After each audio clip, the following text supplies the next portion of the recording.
I'm correspondent Tom Wilmer reporting from Camp San Luis Obispo. Come along and join me for a conversation with Brigadier General Larry K. Adams. He's the commanding general of the California State Guard. We met up at the Camp San Luis Obispo ceremony honoring the officer candidate graduates. Brigadier General Adams brings more than 4 decades of military leadership in his current role in the State Guard. His military journey began in July 1982 when he enlisted as a combat infantryman. After reclassifying as a finance specialist, he was selected by the U.S. Army's prestigious Green to Gold program and earned his commission as an armor officer upon graduating as a distinguished military graduate from Wright State University. Throughout Adams' career, he has held numerous command and staff assignments worldwide, including key leadership roles with the 9th Infantry Division, the 34th Armored Regiment, 15th Cavalry Regiment, and the 191st Infantry Brigade. His final active duty post was as the Deputy Commander and Commander of the Defense Contract Management Agency, Middle East, based in Kuwait. Come along and join General Adams.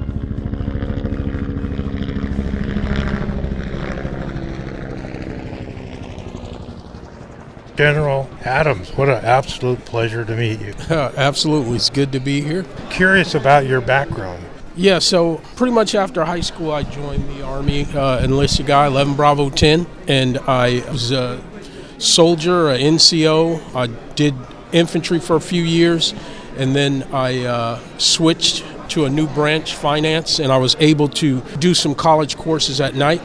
And going from combat arms to admin job, I guess my leadership skills stood out. I was recommended to go to a program called Green to Gold. Went to Wright State University, ROTC graduate, distinguished military graduate, and got a regular Army commission in the Armor Corps.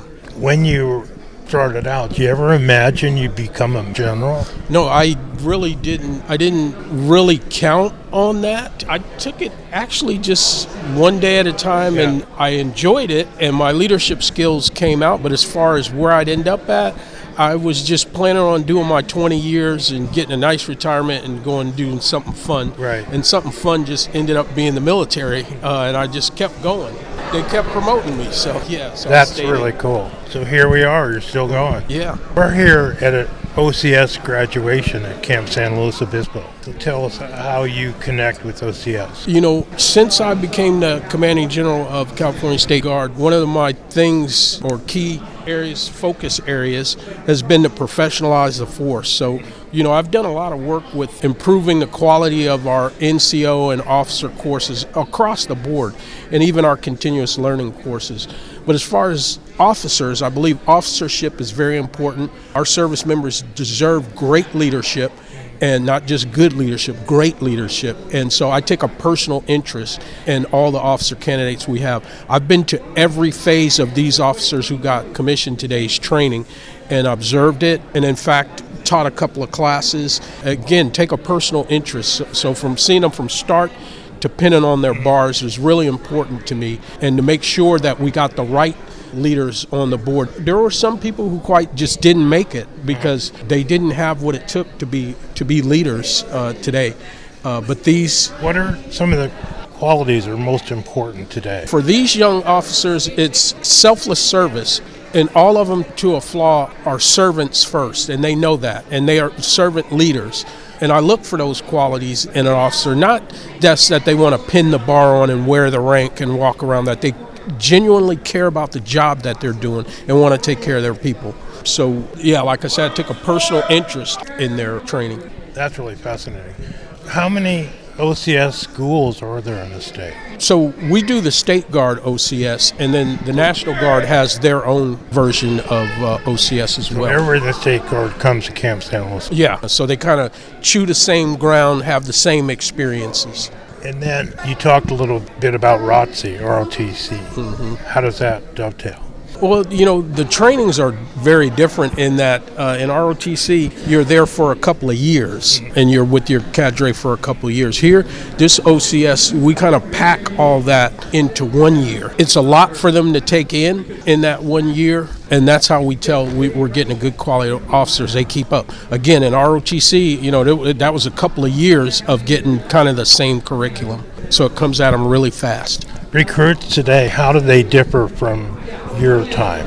Yeah, it's a different generation. What I appreciate about these officers is they're older than the average second lieutenant. So, I don't really have the Gen Z, except for in the field. But these officers are kind of pretty much the same quality as coming out, when I did, as far as attitude, spirit, dedication to their country.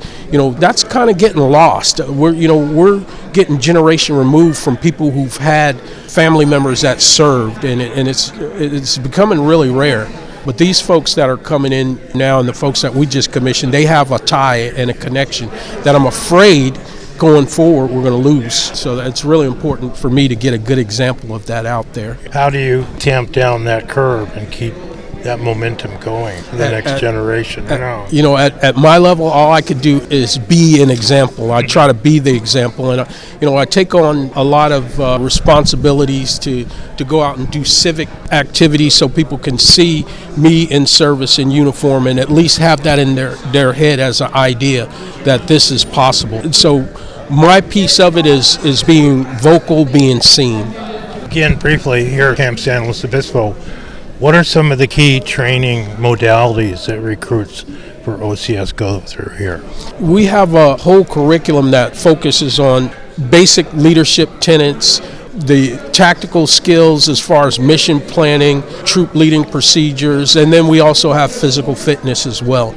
We do pretty much everything except for the marksmanship, and that's is more by regulatory constraint. What do you think are some of the most important qualities that you look for in OCS candidates today? Yeah, so the quality that I look for, again, is servant leadership and the ability to want to learn. And when you find someone who hasn't got to the point where there's nothing you can teach me, then they're trainable. And even me, I still learn every day. I learn something new every day. And that's the quality I look for, servant leadership and willingness to learn. Anything you want to add, General Adams, before we go? No, I appreciate the opportunity to get the word out. I just say, again, that's what I think is important. People like you who have these podcasts get the word out, and to a newer generation, hopefully, they're getting that idea of service to their nation. Again, that's really being lost. And, COVID and things like that, kids were at home. They didn't get that sense of community and camaraderie. And that's, again, I'm really concerned about. But like I say, I do my part, you're doing your part. We'll get the word out, and hopefully we'll get some more service-minded people coming in behind us, because you're a veteran too. So, I know you have a vested interest in making sure we have a strong defense for the country. General Adams, thank you so much for sharing. Absolutely. This was fun. Thanks a lot.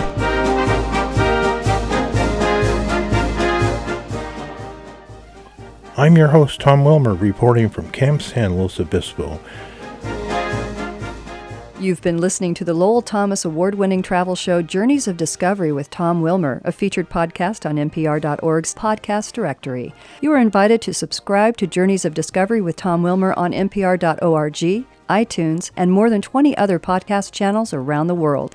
To learn more about Tom Wilmer's journeys around America and the world, log on to thomaswilmer.com. This is Roseanne Cash, and I'm sitting here with Tom Wilmer. Please support your local NPR station. I listen to WNYC in New York, and in fact, NPR is all I listen to. If I didn't have NPR, I would feel like my lifeline to the world has been cut. So yes, please support your local NPR station.